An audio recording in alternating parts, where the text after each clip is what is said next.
Salam olahraga, apa kabar teman-teman semua, semoga dalam keadaan sehat. Mengenai dari laga kemarin dari keseluruhan Bill itu L1 yang mudah-mudahan untuk laga malam hari ini lebih baik.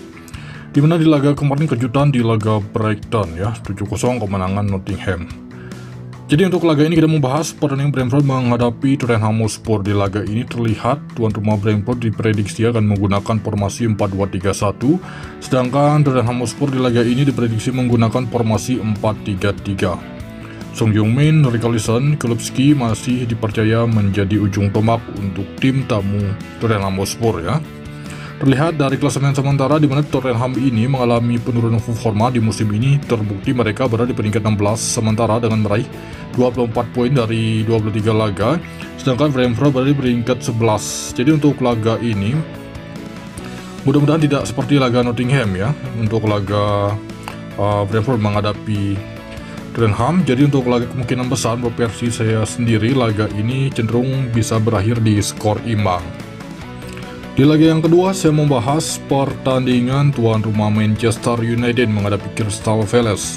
Di laga ini tuan rumah Manchester diprediksi menggunakan formasi 3-4-2-1. Onana masih dipercaya menjadi penjaga gawang. Dan Bruno Fernandes lini tengah dan Dalot, kemudian Garnacho ya dibantu dengan Ahmad. Sedangkan untuk kubu tim tamu Crystal Palace diprediksi menggunakan formasi 3-4-2-1. Untuk tuan rumah Manchester di laga ini ada 3 pemain mereka yang mengalami cedera, sedangkan Crystal Palace di laga ini cukup banyak, yaitu sekitar ada 6 pemain. Dari klasemen sementara dari lanjutan Liga Premier Inggris, Manchester berada peringkat 12, Crystal Palace berada di peringkat 13 sementara. Jadi untuk laga ini kemungkinan besar selisih 1 gol ataupun berakhir di skor imbang ya untuk laga Manchester menghadapi Crystal Palace. Di laga yang ketiga saya membahas pertandingan tuan rumah Juventus menghadapi Empoli. Di laga ini tuan rumah Juventus ya diprediksi akan menggunakan formasi 4-2-3-1. Colomoni dipercaya menjadi starter di laga ini ya.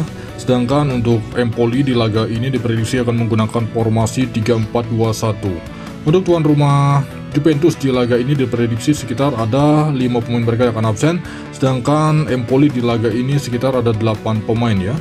Dari klasemen sementara dari lanjutan Serie A Italia, di mana tuan rumah Juventus berada di peringkat 5, sedangkan Empoli berada di peringkat 16 sementara.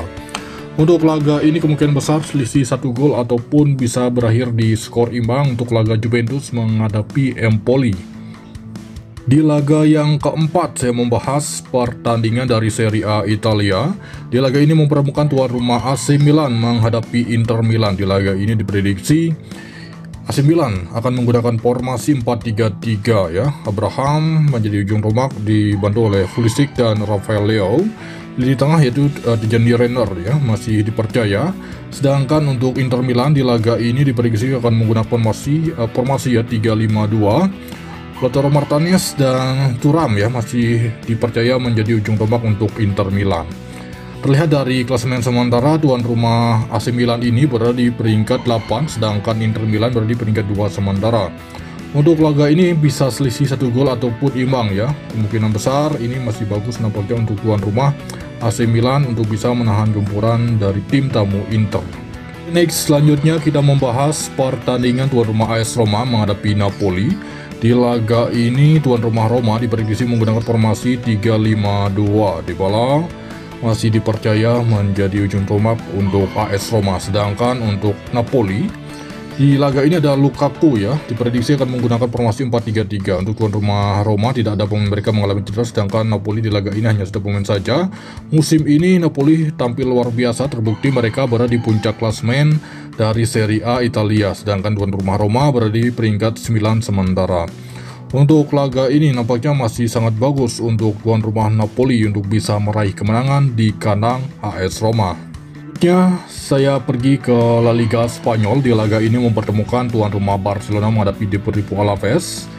Diprediksi Barcelona akan menggunakan formasi 4-2-3-1 ya. Itu ini lini belakang ada Kubrasi, Araujo, Martin dan Konde. Sedangkan lini tengah ada Casado, Pedri. Sedangkan AMF itu ada Gavi, striker masih Lewandowski dibantu oleh Rafinha dan Yamal ya.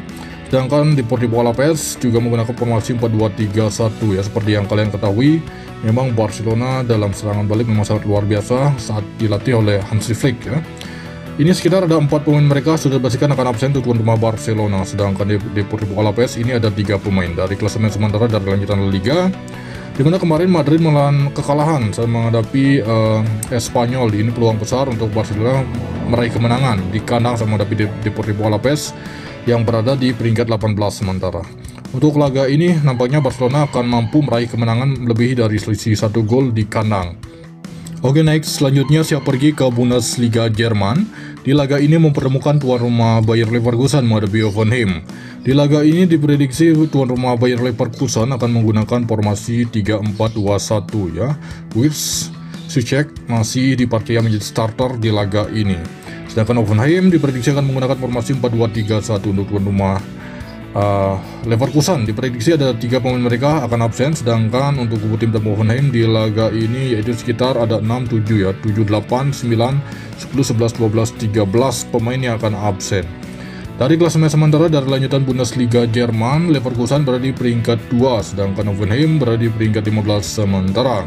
Jadi untuk laga ini memang kuat kemungkinan besar Leverkusen akan mampu meraih kemenangan di kandang saat menghadapi Hoffenheim di laga malam hari ini.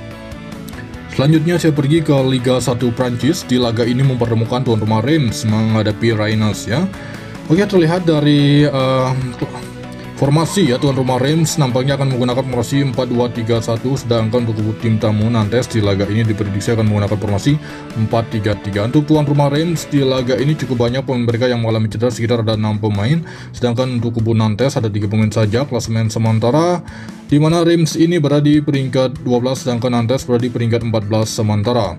Jadi untuk laga ini kemungkinan besar akan berakhir di skor imbang ataupun Nantes mampu meraih kemenangan di kandang Reims. Selanjutnya saya membahas pertandingan Rennes menghadapi Strasbourg ya. Di laga ini terlihat Rennes akan menggunakan formasi 3-4-2-1, sedangkan Strasbourg di laga ini diprediksi akan menggunakan formasi 4-2-3-1. Untuk tuan rumah Rennes di laga ini ada 1 pemain mereka sudah dipastikan akan absen ya, sedangkan untuk kubu tim tamu Strasbourg di laga ini ada 4 pemain. Dari klasemen sementara dari lanjutan Liga Liang, di mana tuan rumah Rennes berada di peringkat 16, sedangkan Strasbourg berada di peringkat 9 sementara. Jadi untuk laga ini kemungkinan besar berakhir di skor imbang ataupun Strasbourg mampu meraih kemenangan di kandang Rennes. Oke, next selanjutnya saya membahas pertandingan tuan rumah Marseille menghadapi Lyon ya, Olympique Lyon. Jadi untuk laga ini terlihat tuan rumah Marseille di laga ini akan menggunakan formasi 3-4-3, sedangkan untuk kubu tim tamu Lyon diprediksi akan menggunakan formasi 4-1-4-1 ya. Sedangkan untuk tuan rumah Marseille di laga ini yaitu sekitar ada 5 pemain mereka sudah dipastikan akan absen, sedangkan Lyon di laga ini hanya 1 pemain saja. Tadi klasemen sementara dari lanjutan Liga Liang ya, Liga 1 Prancis, di mana tuan rumah Marseille berada di peringkat 2, sedangkan Lyon berada di peringkat 7 sementara. Jadi untuk laga ini kemungkinan besar bisa berakhir di skor imbang untuk laga Marseille menghadapi Olympique Lyon. Oke, baik, itu dia mengenai pembahasan laga malam hari ini. Terima kasih, selamat pagi, siang, sore, salam olahraga.